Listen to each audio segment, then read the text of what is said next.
Black Mirror's Star Trek parody is great, but I'm convinced this 26-year-old spoof is still unmatched. When Black Mirror dropped USS Callister in 2017, it felt like a minor miracle. Here was a glossy, viciously clever parody of Star Trek that didn't just poke fun at red shirts and cardboard sets, but weaponized fandom itself. It understood the visual language of classic Trek, replicated it with loving precision, and then twisted it into a nightmarish critique of power, entitlement, and the darker corners of nerd culture. For many viewers, USS Callister instantly became the gold standard for sci-fi parody in the modern era. And yet, no matter how sharp, stylish, or culturally incisive Black Mirror's take may be, I'm convinced it still hasn't topped a spoof released 26 years earlier. A spoof so good, so sincere, and so unexpectedly profound that it transcended parody altogether. That spoof is Galaxy Quest, 1999. The fact that Galaxy Quest is now more than a quarter-century old somehow makes its achievement even more impressive. Not only has it aged gracefully, but it arguably understands Star Trek and why it matters better than most actual Star Trek movies ever made. USS Callister may be brilliant satire, but Galaxy Quest remains unmatched because it does something far harder. It celebrates Star Trek while gently roasting it, all without losing its heart. Why USS Callister works so well. Before crowning Galaxy Quest the undisputed champion, it's worth acknowledging just how good USS Callister really is. The episode is a technical triumph. From the opening moments, shot in pitch-perfect original series style, it nails the aesthetic grammar of 1960s Star Trek. The exaggerated performances, the bold colors, the camera angles, and even the musical cues feel ripped straight from Desilu Studios. But Black Mirror doesn't stop at imitation. The brilliance of USS Callister lies in how it reframes Star Trek through the lens of modern anxieties. Robert Daly isn't just a pastiche of William Shatner's Captain Kirk. He's a deeply insecure man who uses nostalgia and technology to build a private kingdom where he can never be questioned. His starship isn't about exploration or idealism. It's about control. That's a sharp idea. USS Callister interrogates the fantasy of authority that Star Trek sometimes indulged. What if the charismatic captain wasn't noble, but petty? What if the bridge crew wasn't loyal by choice, but by force? In that sense, the episode feels like a commentary on fandom, tech culture, and the way certain people retreat into fictional power structures to compensate for real-world powerlessness.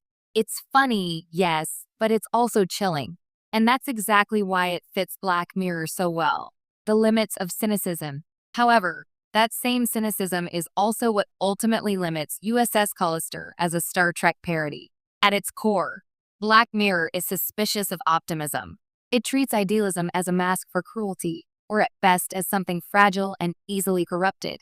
That worldview makes USS Callister effective as a horror-tinged satire, but it also means the episode never truly believes in the Star Trek ideal it's mocking. The Federation-style aesthetic becomes a lie. The starship is a prison. Exploration is meaningless. Authority is abusive. Even the triumph at the end, where the digital crew escapes Daly's control, feels more like a jailbreak than a reaffirmation of Trek's values. That's not a flaw in Black Mirror. It's doing exactly what it set out to do. But it does mean that USS Callister exists against Star Trek, not with it. It critiques the fantasy from the outside, using the iconography as bait. Galaxy Quest, on the other hand, does something far riskier. It takes the fantasy seriously. Galaxy Quest's secret weapon. Sincerity. When Galaxy Quest was first announced, it sounded like a throwaway joke. A movie about washed-up actors from a canceled sci-fi TV show, clearly inspired by Star Trek, who get mistaken for real space heroes by actual aliens. On paper, it screams disposable parody. Instead, it became one of the most sincere love letters to Star Trek ever filmed. Yes, Galaxy Quest is funny. It skewers convention culture, overzealous fans, cheesy dialogue, and the humiliations of typecasting. Jason Nesmith's resentment at being remembered only as Commander Peter Quincy Taggart is instantly recognizable to anyone who's watched Star Trek actors grapple with their legacy. But the movie never mocks Star Trek for being silly. It mocks people for failing to see the value in what they helped create. That distinction matters. As the film progresses, Galaxy Quest quietly shifts its focus. What begins as a comedy about ego becomes a story about responsibility. The actors aren't heroes, but they inspired others to believe in heroism. And when that belief is tested, they're forced to rise to it. That's not parody anymore. That's philosophy. Fans as the moral center. One of Galaxy Quest's greatest achievements is how it portrays fans. In lesser hands, the Thermians, the aliens who mistake the show for historical record, could have been played as idiots. Instead, they're earnest, vulnerable, and profoundly human in their hope, even if they're not human at all. They believe in Galaxy Quest because it taught them cooperation, courage, and self-sacrifice.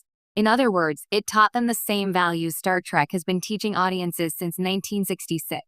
Contrast that with USS Callister, where fandom is largely framed as dangerous. Dali's obsession isolates him. His nostalgia traps others. The fantasy becomes a weapon. Galaxy Quest argues the opposite. That fiction can make us better. The fans in Galaxy Quest, particularly the legendary Guy Fleegman scene with the Thermian tech expert, are treated with affection and respect. Their knowledge saves lives. Their passion matters. The movie understands something essential. Star Trek endures not because of its ships or uniforms, but because of the community built around its ideals. Comedy that builds instead of destroys. Another reason Galaxy Quest remains unmatched is its tone.